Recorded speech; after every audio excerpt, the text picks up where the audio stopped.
Abaruboie, pessoal, Mutumbá, tudo bem? Espero que todos estejam bem. Vou gravar esse vídeo hoje para a gente falar um pouco sobre o papel do Orixá Oxóssi nos dias atuais, porque às vezes a gente fala de Oxóssi e fala assim do Egbeodé, né? Ou seja, da comunidade de caçadores, Oxóssi e Ogum, e a gente não consegue conectar muito bem com a nossa vida devido à urbanidade, né? Eu acho que principalmente para quem é da filosofia de orixá, mas que mora nas cidades, né, eu percebo que existe um distanciamento do conceito, né, da caça, da caça de fato, né, quando a gente fala numa floresta, numa mata, um lugar onde a pessoa, né, vive, né, com essa, tendo a caça como uma atividade, daquilo que a gente vive hoje em dia, né, hoje em dia isso não existe.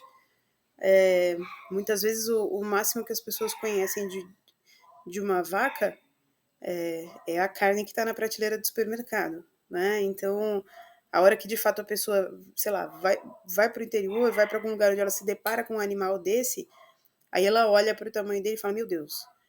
Isso às vezes, muitas vezes adultos, né? Pô, meu Deus, não imaginei que uma vaca era desse tamanho, é assustador, né? Então fica parecendo uma coisa assustadora.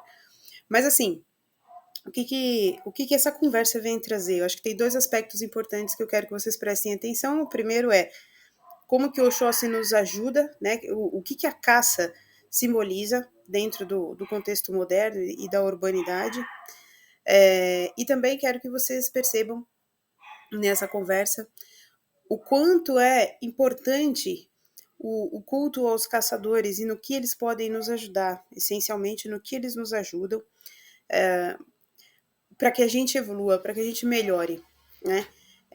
Sempre que a gente fala dos caçadores, a gente fala de um contexto, né, de evolução, de modificação. Então a gente traz Ogum, que é aquele caçador que usava vou falar em palavras simples, né, usava a força bruta, ele vem, desenvolve as ferramentas, desenvolve uma série de coisas que proporcionam o próximo passo, né, depois Oxóssi, que é cultuado como um orixá, mas que foi o primeiro devoto de Ogum, como já falei algumas vezes.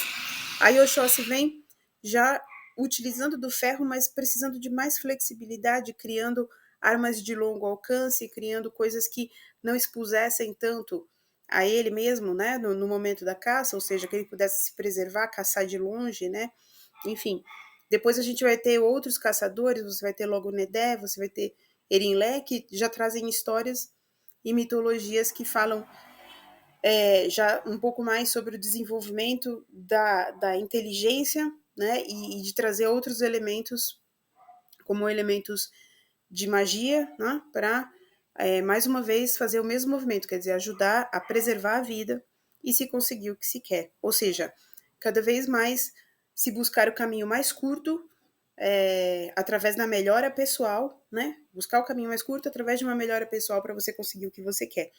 E o Oxóssi fala muito sobre isso. Então prestem atenção nessa parte, porque eu acho que pode ser muito agregador para todos vocês. Vamos lá. Então vamos lá, gente. Para essa fala aqui, eu vou me apoiar em alguns trechos do livro do Babalaô e Falou com Fatubi, livro Eborá, que é um livro que traz passagens sobre Exu, sobre Oxóssi, tem algumas coisas bem interessantes ali. Eu pessoalmente gosto de algumas coisas que ele coloca nas literaturas dele. Bom, então, quando a gente fala de Oxóssi, a gente fala muito de caçar aquelas coisas, né, de buscar as coisas que são valiosas para nós pelo mundo. Mas não é só aquilo que está do lado de fora, né, e que é necessário para a nossa sobrevivência. É também como a gente procura se melhorar, né, e como a gente evolui aquilo que desenvolve aquilo que está latente em nós, né, e que muitas vezes a gente acaba imaginando exatamente o que eu falei, né? Você acaba imaginando, a gente cria na cabeça um imaginário de que é o que está fora que deve chegar até nós. E não que nós temos que criar os caminhos para chegar até as coisas. Então, esse é o primeiro ponto muito importante dessa fala. O Oxóssi nos ajuda a inverter a visão, porque o caçador é aquele que vai atrás das coisas. Então, o conceito já fala por si só, tá certo? Então, essa é a primeira coisa que a gente tem que trabalhar, é entender que não tem que tomar posições vitimistas, não é bem a palavra, mas posições em que você diz, poxa, tem pessoas para as quais as coisas chegam muito facilmente. E para mim tudo é muito difícil. Será? Né? Quer dizer, então esse questionamento de será que para você tem sido muito difícil ou será que a outra pessoa trabalha mais ela mesma do que você trabalha a si próprio? Né? Então, a gente não fazer esse tipo de comparação, esse é o primeiro ponto, e olhar para aquilo que é a sua caça. Né? E saber que a sua caça é uma caça melhor no dia seguinte, obter algo melhor do mundo no dia seguinte, depende muito do quanto você desenvolve as suas próprias habilidades. Então, o Oxóssi, ele nos ajuda nisso. Nos ajuda a trabalhar as coisas que estão latentes em nós e que a gente não consegue resolver. Então, a gente diz que é importante a gente prestar atenção dentro da nossa religião, né? O que outras religiões chamam de evolução espiritual, perdão, que vai acontecendo ao longo da vida, dentro da nossa religião, dentro da visão de Orixá, são coisas que acontecem todos os dias. O que isso quer dizer? Quer dizer que todos os dias que você acorda, sai da sua casa para viver a sua vida, a hora que você volta, o teu ori não é mais o mesmo. O teu estado de consciência não é mais o mesmo, porque ao longo do dia, tendo acontecido o que quer que seja, você aprendeu coisas novas. E cabe a você pegar o que você aprendeu, definir do que você aprendeu desse conteúdo, o que você vai introjetar, o que você vai trazer para dentro de você. E se mudar para o dia seguinte, ou seja, se melhorar para o dia seguinte. Então, a ideia da iniciação, ela fala de você matar um eu anterior, você apagar, né, uma pessoa que existia anteriormente, para que depois do ritual renasça um eu com uma outra consciência, uma consciência mais completa, uma consciência mais limpa de marcas, uma consciência diferente. Então, é sobre isso que a gente fala, né? É sobre isso que o caçador, o Oxóssi, fala. Ele fala sobre você sair para aquele seu dia de caça e, tendo caçado ou não, você voltar e se melhorar, tá certo? Então, quando a gente joga, a pessoa vai fazer um jogo e tal, e aí eu viro para a pessoa e digo assim, isso está um pouco atrelado aos odus em que o Oxóssi aparece, como por exemplo o Odu Odi, um Odu, né, Odi Medi. Peraí, filho. É um Odu muito marcado com a presença de Oxóssi. Por quê? Porque eu sempre vou dizer para a pessoa que ela está precisando de uma estratégia melhor, né, que ela está preocupada, está pensando numa roda, mas que ela precisa de uma estratégia melhor para conseguir o que ela deseja. Né? O Oxóssi diz isso, que você está precisando de uma estratégia. O que quer dizer a estratégia melhor? Quer dizer que muito provavelmente você está mirando algo à sua frente. Então vamos tentar tangibilizar. Quero comprar um carro, por exemplo. Preciso de um carro por esse motivo, quero comprar. Então você está mirando isso. O que é o caminho reto? O caminho reto é você tomar as ações que vão te levar até a compra do carro. Então, você saber quanto de dinheiro você tem, de que forma você vai pagar, se você tem condições de pagar, qual é o carro que você pode comprar, qual carro você precisa, se você deve comprar o que você precisa ou se você tem condições de comprar o que você deseja. E aí, olhando para isso como um panorama, você ir lá e tomar as ações, sabe? Vou cotar em 2 ou 3 lugares que eu conheço, ou vou consultar uma pessoa que vende carro que eu conheço, que é da minha confiança, e por aí vai. Pô, não manjo nada de carro, vou conversar com um amigo, um irmão, alguém que eu conheço que pode me ajudar com isso, porque eu quero realizar. Então perceba, esse tipo de forma de pensamento, ele dá para você uma condição de seguir numa linha reta. Essa é a estratégia, isso é a estratégia. É a rota mais curta, onde você executa as ações em prol daquilo que você precisa. Mas o que a gente encontra muito, e é onde o Oxóssi pode ajudar, são aquelas pessoas que falam assim, eu precisava comprar um carro. Aí você fala, que carro você quer comprar? Putz, pai, eu não sei ainda. Ai, eu gosto tanto de uma BMW. Pô, mas para ser seu primeiro carro, talvez não seja bom uma BMW, né? Talvez pudesse ser uma coisa menor, né? Ai, é verdade. E você já falou com alguém? Não. Você já foi? Não, não fui. Você não sei o quê? Não. Aí, quando a pessoa vence a primeira barreira e vai, né? Ela vai olhar o carro. Aí ela vê que o carro custa, sei lá, 90 mil. Ah, o carro que eu queria custa 90 mil. E quanto você tem? Ah, eu tenho 70. Ah, mas e o resto? Você vai financiar? Ah, não posso financiar porque eu tenho o nome sujo. Ah, então por que você não limpa o nome, né? O que você vai fazer? Ah, eu não sei, porque eu precisava limpar meu nome, mas se eu limpar meu nome acontece outra coisa. Percebe? Dentro do, dentro do livro do Ifalo Kun, ele cita um psicólogo moderno, bem atual, que ele fala que o ser humano é o tipo de consciência mais limitada, né? Mais. Deixa eu ver aqui se eu encontro o termo que ele utiliza, porque não é limitada. Mãe, Oi, filho. tô com calor. Liga ali o ventilador.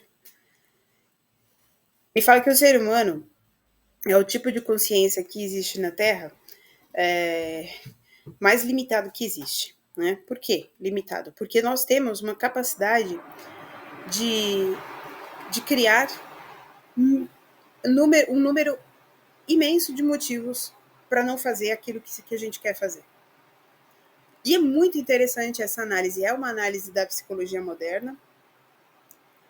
E esse estado, quando a pessoa está nesse estado em que ela deseja alguma coisa, mas que ela não caminha para aquilo, é o que a gente chama de IBI. Isso é o que a gente chama de uma consciência IBI, que está retrocedendo, ou seja, ela não está progredindo rumo àquilo que ela deseja. Então, quando a gente fala que você está em IBI, e isso é traduzido como estar sem sorte, não significa que você está sem sorte, mas significa que você, com esse retrocesso do seu Ori, está afastando a sorte de você. Percebe como está tudo na nossa mão, né? Então, quando isso faz com que a gente caia nas encruzilhadas de Exu, porque é o que acontece, a pessoa começa a cair num mundo mais escuro dentro dela, onde ela fica se testando o tempo inteiro, né?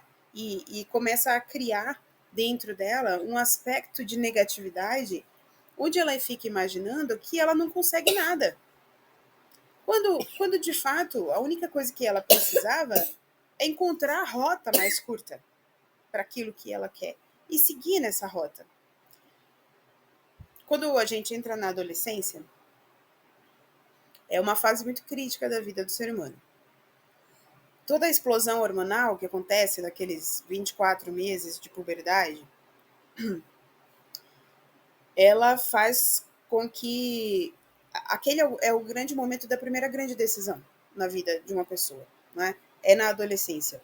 Porque ali, tanto os hormônios como a vida que, a estrutura, né, da vida social que vai cercando essa pessoa, começa a encurralar ela no sentido de dizer, você tem que tomar uma decisão. Ou você vai se tornar adulto, ou você vai seguir sendo um adulto fisicamente, mas de consciência IBI, né? Ou seja, de consciência retrógrada, infantilizada.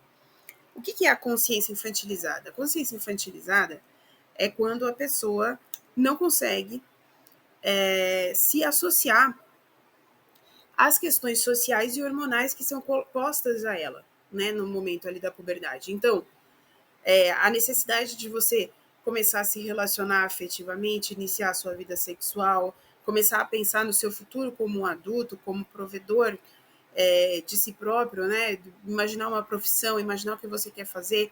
E muitas pessoas, nesse momento, se amedrontam. E aí começam a girar, a criar resistências, né? Que a gente chama. E essas resistências que fazem com que você não caminhe, mesmo que tendo que confrontar o medo, essas resistências são IBI. E Oxóssi entra muito nisso, porque quando a gente fica nessa encruzilhada de Exu, né, como eu costumo dizer, e a gente lê em algumas literaturas, que é esse momento, o que é uma encruzilhada? É onde você se põe no momento de tomar uma decisão. E quando você evita tomar a decisão, você não toma a decisão, é Oxóssi que é chamado para colocar você mediante o seu desafio e tomar essa decisão. Então, isso é desenvolver o que está latente em você. É você caminhar rumo ao progresso, enfrentando o medo, mas garantindo de que você está fazendo o seu melhor. Tá certo? Então, esse é o grande papel de Oxóssi como orixá. Eu gosto de trazer um complemento, né? Vocês sabem que a nossa casa não é só uma casa de culto tradicional de orixá, a gente também faz umbanda. E eu gosto de trazer um complemento aqui, falando um pouco sobre os caboclos, porque os caboclos são muito isso, né? Eles são o homem da terra, e aí quando eu falo caboclo, não vamos pensar só no indígena, né, gente? Eu tenho indígena, mas tem todos os nossos ancestrais e ascendentes ou descendentes que estejam aí ligados a essa questão do trabalho na Terra, né? E o trabalho na Terra, ele te conecta muito a essas decisões, essas tomadas diretas de decisão, porque se você não tomar certas decisões, ou você pode ser exposto, morrer, ou nos dias mais modernos, você pode perder uma plantação, você pode perder um animal, você pode perder o seu trabalho. Então, essa conexão com a Terra, ela requer um comportamento que te faz tomar decisões que são, às vezes, até menos intelectualizadas, ou seja, você tem que ficar, né, pensando, planejando, isso que não, você vai mais ao ponto da execução. E os caboclos são isso. E, para mim, essa é a grande explicação do porquê a gira de caboclo costuma ser meio vazia, né, mais vazia. E por que a gira de Exu é tão cheia? Né? Porque na gira de Exu, todo mundo tem a ideia de que o divino, os amigos espirituais, as entidades, vão atuar para resolver o seu problema. E os caboclos não. Os caboclos, eles normalmente vão expor o problema para você e dizer, você tem que confrontar. Não tem o que fazer. Eu ajudo, levo essa vela, faz isso aqui, eu vou te ajudar. Mas o caboclo, ele é aquele tipo de pai que ele te observa fazer. Ele não pega na sua mão para fazer. E todo mundo tem a ideia um pouco diferente de Exu, né? Todo mundo acha que os amigos espirituais que se identificam como Exus, eles pegam na sua mão, fazem junto, ou fazem por você, ou tentam, enfim, te ajudar a não confrontar aquele medo, né? Aquele desejo latente, aquela necessidade de evolução, eles te poupam um pouco, né? Então é isso que diferencia e que faz com que uma gira seja mais vazia e a outra gira, por vezes, seja muito mais cheia. Então, é importante, aqui para finalizar, né, voltar a dizer para vocês, o propósito de se invocar o Oxóssi ou os caboclos é a gente ter uma visão mais clara sobre qual é o caminho mais curto para a gente dar o próximo passo e conseguir o que a gente quer. Então, o Oxóssi sempre está muito presente no nosso dia a dia, dando sinais ao longo do dia, sobre nós estarmos ou não estarmos no caminho certo. E quando nós resistimos à mudança, ele vai nos colocar novamente de frente com a nossa questão. Então, se você adora ser de Oxóssi, fique atenta, porque muito provavelmente, ser de Oxóssi, vocês estão entendendo o que eu quero dizer, né? Adora dizer que você né, que tem o orixá Oxóssi, você admira Oxóssi, fique atento. Eu já expliquei várias vezes que os orixás estão presentes na nossa vida e são escolhidos pelo nosso ori, porque neles estão as... Perdão. Neles estão as qualidades que a gente mais precisa para uma vida melhor, para melhorar o nosso fluxo de axé. Então, se você anda muito admirador de Oxóssi, provavelmente você anda evitando muito resolver seus problemas. Fique atento, porque ele vai te apontar o tempo todo que você pode estar deificando dentro de você alguma questão negativa. Deificando significa que você está formando dentro de você algo, escrevendo em pedra, né, dentro de você, algo negativo a seu respeito, e que dá o mesmo, você vai ter dobro de trabalho, porque são dois trabalhos, gente, é fazer, né, é criar o negativo dentro de você para depois desfazer. Então não percam tempo com isso, principalmente você que é de axé, sabe, você que está dentro do terreiro, gente, não perca tempo deixando uma questão parada que precisa ser resolvida, uma questão pessoal que precisa ser resolvida parada. Não percam tempo com isso, porque são dois trabalhos. Primeiro é todo o sofrimento de regredir, para depois você sofrer para progredir, né? Então vamos começar a olhar para as nossas questões, vamos direto ao assunto das coisas. a gente tem que ter essa responsabilidade pessoal, né? A responsabilidade consigo próprio, tá certo? Usem e abusem aí do axé de Oxóssi para isso. Quem tiver alguma dúvida, eu estou à disposição e espero que esse vídeo tenha esclarecido um pouco mais sobre o significado desse orixá. Aboa toa, bênçãos de axé para todo mundo e que seja uma excelente semana, pessoal.